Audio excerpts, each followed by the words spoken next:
السلام علیکم میرے عزیز دوستوں، بزرگوں، ساتھیوں، ماؤں بہنوں۔ میں محمد عبدالحق خمر TRS فاؤنڈر ممبر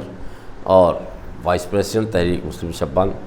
آج بڑے افسوس کے ساتھ آپ تمام کے سامنے یہ اطلاع دینا چاہتا ہوں کہ ہمارا پروگرام یا خودپورہ بڑے بازار میں کل اتوار کے دن 7 بجے ایک پبلک میٹنگ کا پروگرام منعقد کیا گیا تھا، اور اس سلسلے میں ایک ہفتہ پہلے ہم نے اپلیکیشن پرمیشن کے لیے ڈال دی تھی، اور مسلسل مختلف قسم کے سوال و جواب ہوتے رہے، اور بالآخر آج ہمیں پرمیشن ملنے کا پورے طریقے سے ACP صاحب کی طرف سے ہمارے کو ایشورنس دے دیا گیا تھا، اور آج صبح سے ہم منتظر تھے کہ پرمیشن آج مل جائے گا تو کل سے ہماری جو بھی ہے کارروائی کو ہم یعنی کہ جنگی خطوط پہ ہم اس کو کام انجام دیں گے۔ لیکن افسوس اس بات کا رہا کہ ہمارے ایک ذمہ دار ایک ACP جو ہمارے میر چوک کے تھے، انہوں نے آخری وقت تک ہمیں مغالطے میں رکھا، اور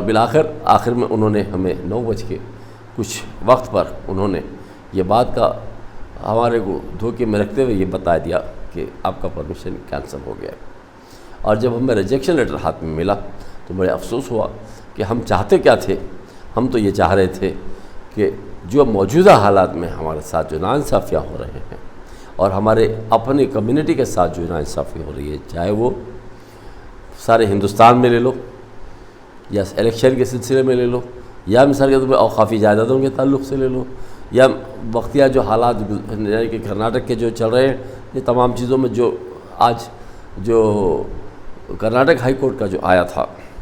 کہ حجاب کے سلسلے میں، اس سلسلے میں جو بھی واقعات ہیں اس کو ہم اپنے ذہن میں جو تھے وہ تمام کو عوام کے سامنے ہم گوش و گزار کرنا چاہتے تھے، تاکہ یہ چیز عوام میں کھل کے آئے اور وہ بھی اویئر ہو کہ کل آج ہمارے ساتھ کیا ہو رہا ہے۔ لیکن افسوس اس بات کا ہے کہ جو ہم چاہتے تھے کہ ہم کوئی قانون کی خلاف ورزی کرنا نہیں چاہتے تھے، ہم تو قانون کی خلاف ورزی کو سامنے رکھتے ہوئے ہم نہیں کرنا بول کے ہم نے درخواست دیا، ہم قانونی طریقے سے پرمیشن لے کے ہم نے پبلک میٹنگ کا ایک پروگرام منعقد کیا تھا۔ لیکن اس کے باوجود ہمارے پروگرام کو کینسل کرنا، ایک معنی میں غور کیا جائے تو یہ وہ بات ہو گئی جس طریقے سے ہندوستان میں جب انگریزوں کا دور تھا، تو جب انگریزوں کے دور میں ہندوستان میں جب اسٹرگل کا وقت تھا، جب آزادی کے لیے، تو اس وقت بھی ایسا نہیں ہوا ہوگا جس طریقے سے آج ہمارے ساتھ ہو رہا ہے۔ ہمیں تو کانسٹیٹیوشنل رائٹس ہیں، ہم چاہے تو پروٹیسٹ کر سکتے ہیں، ہم چاہے تو اپنے جو بھی جذبات ہیں، خیالات ہیں، اظہار کر سکتے ہیں عوام کے سامنے۔ تو ہم اپنے ہی خیالات کو عوام کے ناس کے سامنے لانا چاہ رہے تھے، ہم کوئی غیر قانونی کام نہیں کر رہے تھے، کوئی قانون کو ہاتھ میں نہیں لے رہے تھے، اور ہم صرف عوام الناس کے سامنے جو حالات ہیں اس کو ہم گوش گزار کرنا چاہتے تھے۔ لیکن افسوس کہ آج ہمارے پولیس کے طرف سے جو ہماری پرمیشن کو ریجیکٹ کرنا، یہ سیدھی سی سائن ہے کہ اس کے اندر ہمارے KCR صاحب کے تعلق سے تو میں یہ بات کہوں گا کہ KCR صاحب حجاب کے سلسلے میں ہمارے فیور میں ہے، اور حجاب کے سلسلے میں انہوں نے خود بھی اس کو جو کرناٹک ہائی کورٹ کا جو ججمنٹ ہے اس کے خلاف انہوں نے کہا کہ یہ مسلمانوں کے ساتھ ناانصافی کا ایک ججمنٹ ہے۔ تو یہ چیز کو سامنے رکھتے ہوئے میں یہ نہیں کہوں گا کہ ہمارے KCR صاحب اس معاملے میں پرمیشن میں کچھ ان کی طرف سے رکاوٹ پیدا ہوئی، بلکہ کوئی نہ کوئی سیاسی جماعتیں ہیں جو ہمارے جو خیالات ہیں وہ یا خود پورا بڑے بازار میں نہیں، ہمارے طرف سے عوام میں نہیں آنا، اس لیے ہمارے کو رکاوٹ کے لیے اس طریقے سے روکا گیا ہے تاکہ ہم اپنے خیالات کو عوام کے سامنے نہ لا سکیں۔ کیونکہ موجودہ حالات میں آپ دیکھیے 1 لاکھ کروڑ کی جائیداد، جو کہ مثال کے طور پہ آپ کے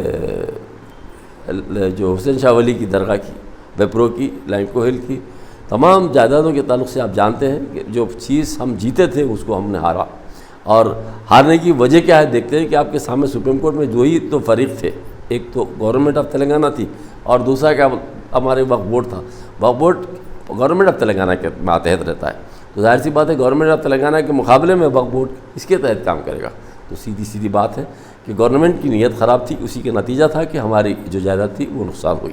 یہ عوام الناس کے سامنے یہ بھی بات ہم واضح کرنا چاہتے تھے۔ اور اس کے ساتھ UP میں جو الیکشن ہوا، جس میں آج UP کے الیکشن پہ سارے ہندوستان کی نظر تھی، بلکہ ساری دنیا کی نظر تھی، آج وہاں کا جو موقف بنا، اور وہاں پر لوگوں کے سامنے یہ دیکھنے میں آیا کہ کوئی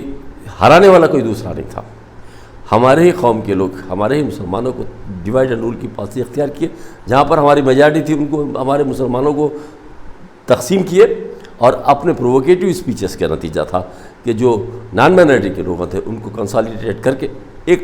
یعنی کہ زمرے میں ان کو محفوظ کر دیا گیا، جس کا نتیجہ ہے کہ جو اکھلیش کو آنے والے ووٹ تھے وہ بی جے پی کو گئے۔ اسی کا نتیجہ ہے کہ 60 تا 70 ایسے سیٹس تھے جہاں پر ہم جیتنے والے تھے وہاں پر ہارے، اور اسی کا نتیجہ ہے کہ آج بی جے پی دوبارہ پھر اپنے اقتدار پہ آئی۔ تو مجھے اس بات کا افسوس ہے کہ میں یہ چاہتا ہوں کہ یہ ایسی چیزیں جو تھے یہ ہم کل اس کو عوام کے نام سامنے لانا چاہ رہے تھے، لیکن اس کے باوجود جبکہ مثال کے طور پہ ہم کوئی غیر قانونی کام نہیں کرنا چاہ رہے تھے، ہم تو صرف اپنے خیالات کو عوام کے سامنے لانا چاہ رہے تھے، اس کو روکا گیا۔ لیکن اس کے باوجود انشاءاللہ ہمارا پروگرام کل شام میں 7 بجے بعد نماز مغرب ایک آن لائن پروگرام منتخب کیا جا رہا ہے، جس میں آپ تمام بھی